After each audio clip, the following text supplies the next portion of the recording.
Hello friends, welcome to my YouTube channel Politics in Depth.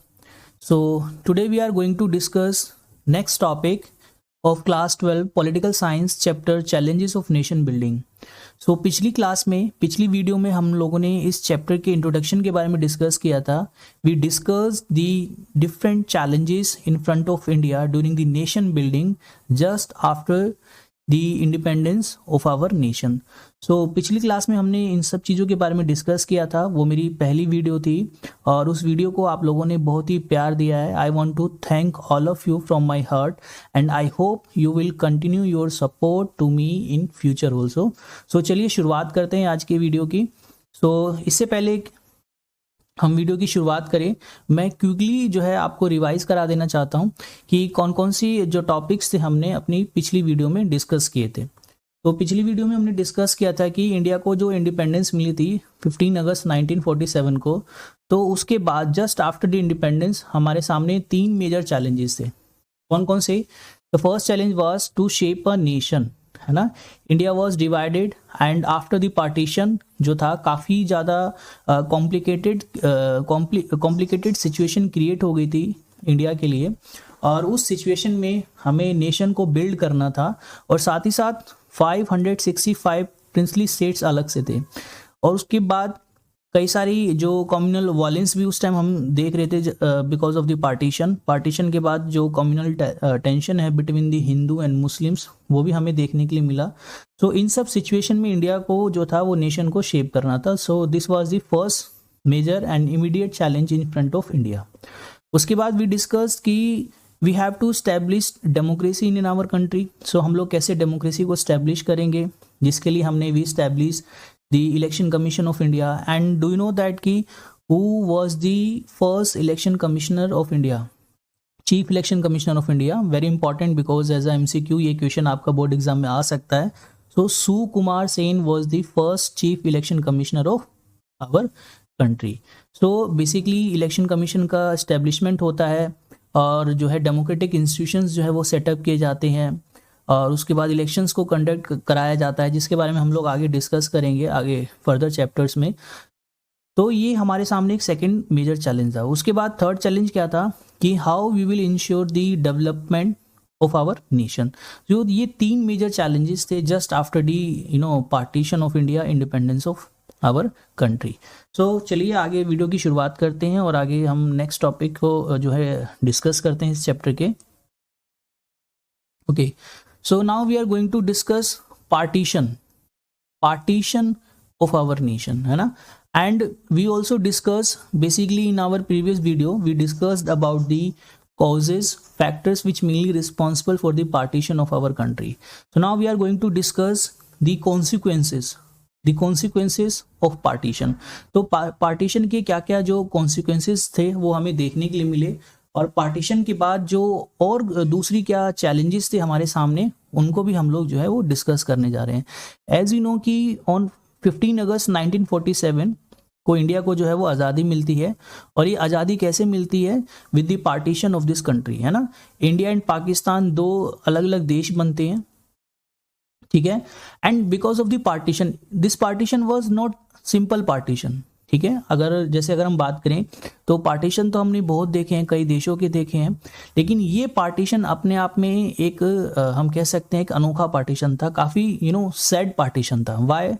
Because इस partition के कारण जो मिलियन ऑफ पीपल्स हैं, ठीक है, उनको डिस्प्लेस होना पड़ा, अपने अपने घरों को छोड़ना पड़ा, अपनी अपनी उनकी जो लाइवलीहुड्स थे, जो उनकी जीविका थी, उनकी जो प्रॉपर्टी थी, जहां वो रह रहे थे, ठीक है. तो both side, even Pakistan and India also, so दोनों ही तरफ से जो वहाँ पे जो माइनॉरिटीज़ थी, लाइक इन पाकिस्तान जो हिंदू माइनॉरिटीज़ थी, ठीक है, उनको जो है अपने घर बार सब कुछ छोड़ छाड़ के भाग के वहाँ से जो है इंडिया आना पड़ा. और जो मुस्लिम्स थे कई सारे, उनको भी यहाँ से छोड़ छाड़ के जो है पाकिस्तान जाना पड़ा. तो जिसके कारण काफ़ी क्यूज जो है वो क्रिएट हो गया था, काफ़ी कॉन्फ्लिक्ट जो था वो क्रिएट हो गया था.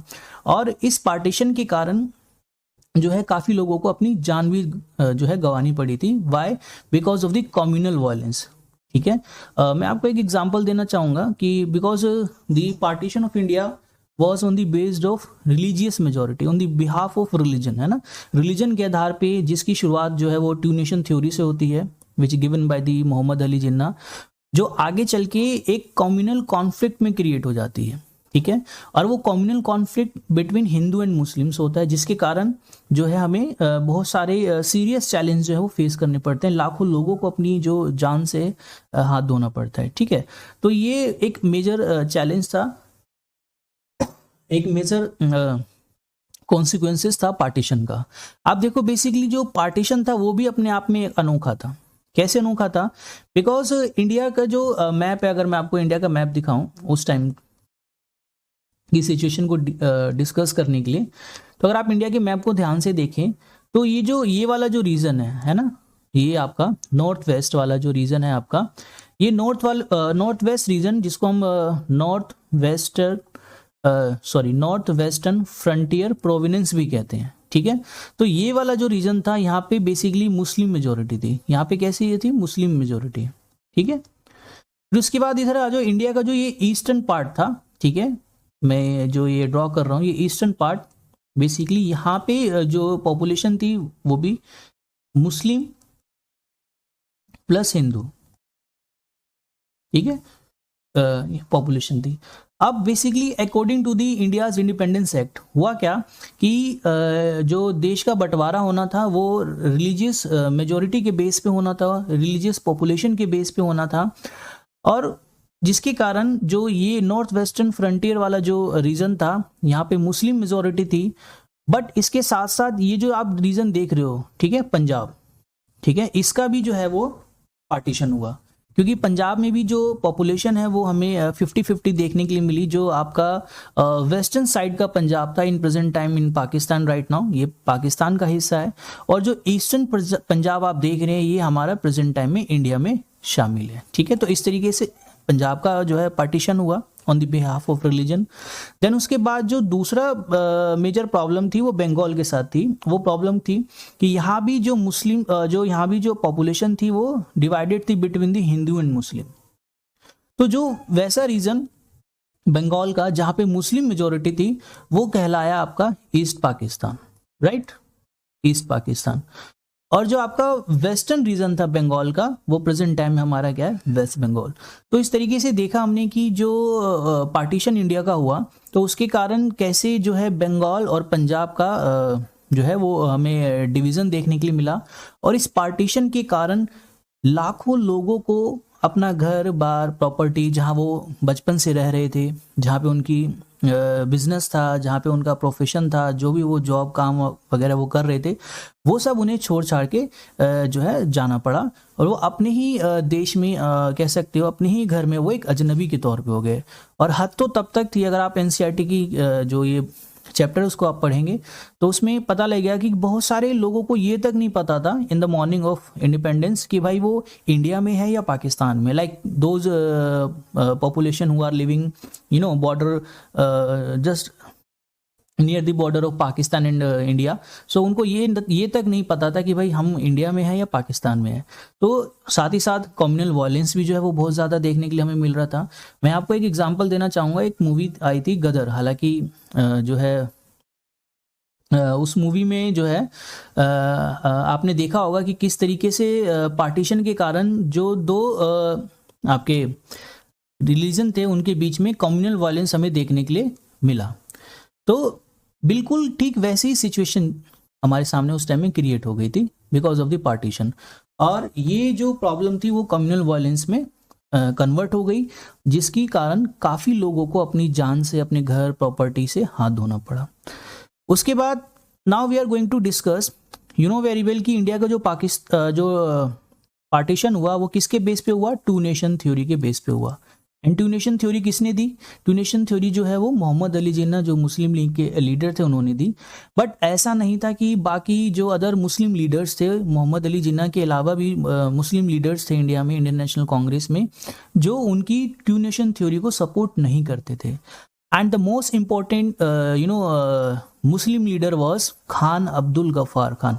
Please note down, this is very important fact, and ये आपके एग्जाम में एज ए एमसीक्यू आ सकता है कि who known as the frontier Gandhi, है ना, बिकॉज खान अब्दुल गफ्फार खान जो थे ये इनको फ्रंटियर गांधी भी कहा जाता है। क्यों कहा जाता है? बिकॉज इनका जो विश्वास था, इनका जो फेथ था, वो गांधी की और गांधीज्म में जो उनकी फिलॉसफी थी, जो उनकी विचारधारा थी अहिंसा की, ठीक है, उनमें इनका विश्वास था। और जो है ये काफ़ी पॉपुलर लीडर थे इन नॉर्थ वेस्टर्न फ्रंटियर, इसीलिए इन्हें जो है आपको इनको फ्रंटियर गांधी भी कहा जाता है, ठीक है ना। तो ये आपका जो है ध्यान में रखिएगा, क्योंकि एग्जाम में एज MCQ ये आ सकता है, ठीक है। उसके बाद जो अब्दुल गफ्फार खान थे, ये एक ऐसे मुस्लिम लीडर थे जिन्होंने मोहम्मद अली जिन्ना की टू नेशन थ्योरी को अपोज किया था, ठीक है। बट आपको पता है कि लास्ट में सिचुएशन इतनी क्रिटिकल हो गई कि इंडिया का फाइनली पार्टीशन हो गया, और इस पार्टीशन के कारण कई सारे जो सीरियस प्रॉब्लम्स हैं हमें देखने के लिए मिली।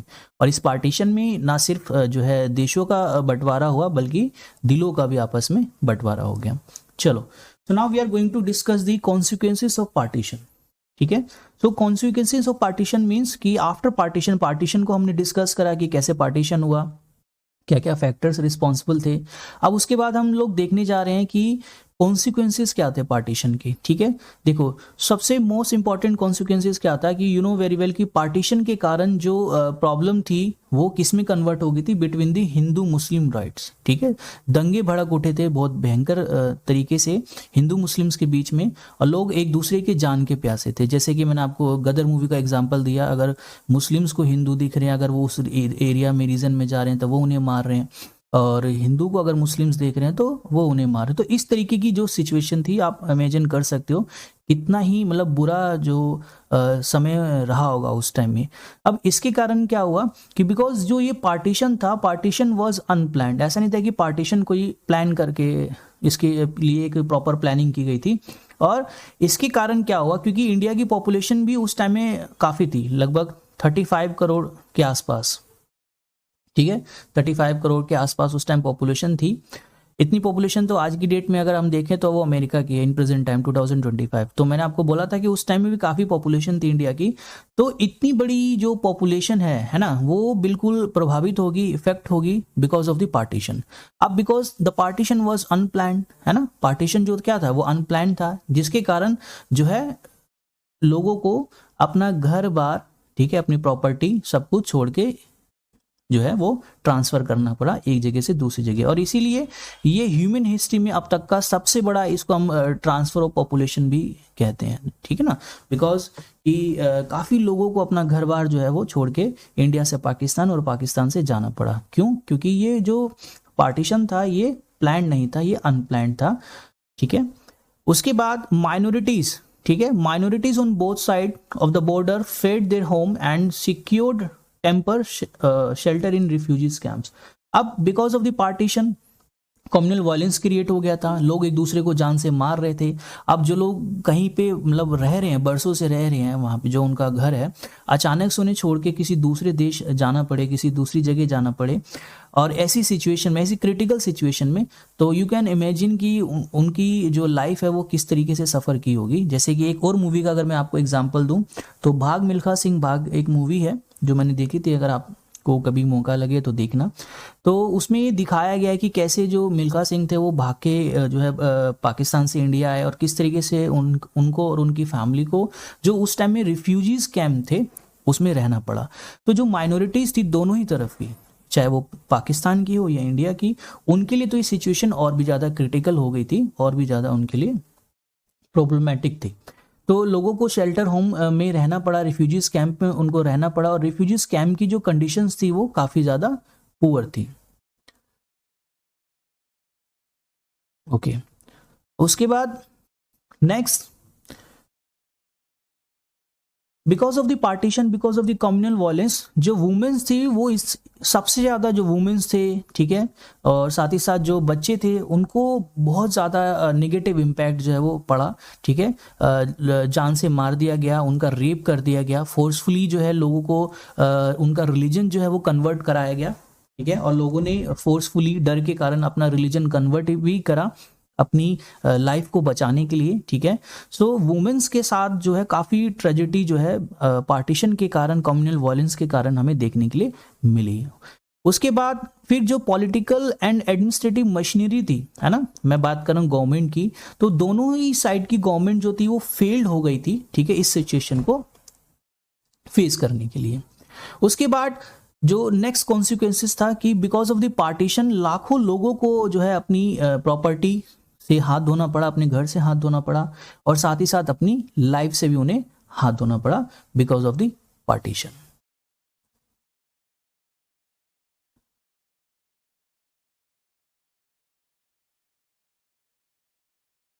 Okay, so now we are going to discuss after consequences of partition integration of princely states. Princely states मैंने आपको बताए थे इन द लास्ट वीडियो कि जब ब्रिटिशर्स इंडिया में रूल कर रहे थे, ठीक है, ब्रिटिशर्स जो इंडिया में रूल कर रहे थे, ब्रिटिशर्स रूल के टाइम जो इंडिया था वो बेसिकली दो पार्ट में था। एक था आपका ब्रिटिश इंडिया जहाँ पे डायरेक्ट रूल चलता था, और एक था आपका प्रिंसली स्टेट्स, राइट, ठीक है। प्रिंसली स्टेट्स जो अंडर द ब्रिटिशर्स रूल करते थे, जिन्हें जहाँ लोकल रूलर्स का जो है वो रूल होता था। और उस टाइम में अगर हम देखें आफ्टर इंडिपेंडेंस 565 के आसपास जो थे, ठीक है, large and small princely states जो थे इंडिया में थे 565। ये क्वेश्चन इंपॉर्टेंट है, आ सकता है एग्जाम में, ठीक है। सो प्रिंसली स्टेट्स का देखिए क्या हुआ कि मैंने आपको डिस्कस किया था इन माय लास्ट वीडियो कि according to the act of India's independence 1947 कि कैसे इंडिया का जो है वो पार्टीशन हुआ। So there were two types of provinces in British India, मैंने आपको बताया, एक ब्रिटिश इंडियन प्रोविनेंस जहाँ पे डायरेक्टली रूल था ब्रिटिशर्स का, ठीक है, और उसके बाद सेकेंड वॉज प्रिंसली स्टेट्स, ठीक है, govern by the Indian princess rulers, ठीक है, under the Britishers. So basically ये दो जो प्रोविनेंस थे वो थे। अब बेसिकली प्रॉब्लम क्या थी हमारे सामने, प्रॉब्लम ये थी आफ्टर इंडिपेंडेंस ऑलमोस्ट कितनी प्रिंसली स्टेट्स से 565, ठीक है, उस टाइम में प्रिंसली स्टेट्स थे। उनमें से मैक्सिमम जो प्रिंसली स्टेट्स थे, ठीक है, उन्होंने इंडिया को ज्वाइन कर लिया, ठीक है, लेकिन कुछ प्रिंसली स्टेट्स ऐसे थे जिन्होंने इंडिया को ज्वाइन करने से इनडायरेक्टली रिफ्यूज कर दिया, मना कर दिया। क्यों? क्योंकि मैंने आपको बताया कि जो इंडियाज इंडिपेंडेंस एक्ट था उसमें ये एक प्रोविजन था कि जो प्रिंसली स्टेट्स हैं ये उनकी इच्छा पे डिपेंड करता है कि वो इंडिया को ज्वाइन करें या पाकिस्तान को ज्वाइन करें या अपना एक खुद का एक इंडिपेंडेंट कंट्री बनाए। तो कुछ ऐसी प्रिंसली स्टेट्स थे जहां हमें कुछ प्रॉब्लम फेस हमने करी। एक त्रावणकोर जो केरल में है, उस केरल में था, हैदराबाद, ठीक है, हैदराबाद उस टाइम में प्रिंसली स्टेट हुआ करता था, इसके बारे में हम और डिस्कस करेंगे इन आवर नेक्स्ट वीडियो। उसके बाद मणिपुर, जम्मू एंड कश्मीर, तो ये कुछ ऐसे प्रिंसली स्टेट्स थे जिन्होंने उस time after independence refuse to join Indian union. So this was serious challenge for the nation building, for the unification of our country. So कैसे जो है इन प्रिंसली स्टेट्स को इंडिया में मर्ज किया गया, हम इसको अपनी नेक्स्ट वीडियो में डिस्कस करेंगे। So thank you so much, यहाँ तक आपने वीडियो देखी। अगर आपको अच्छी लगी तो प्लीज़ चैनल को सब्सक्राइब एंड वीडियो को लाइक ज़रूर कीजिएगा। Thank you so much.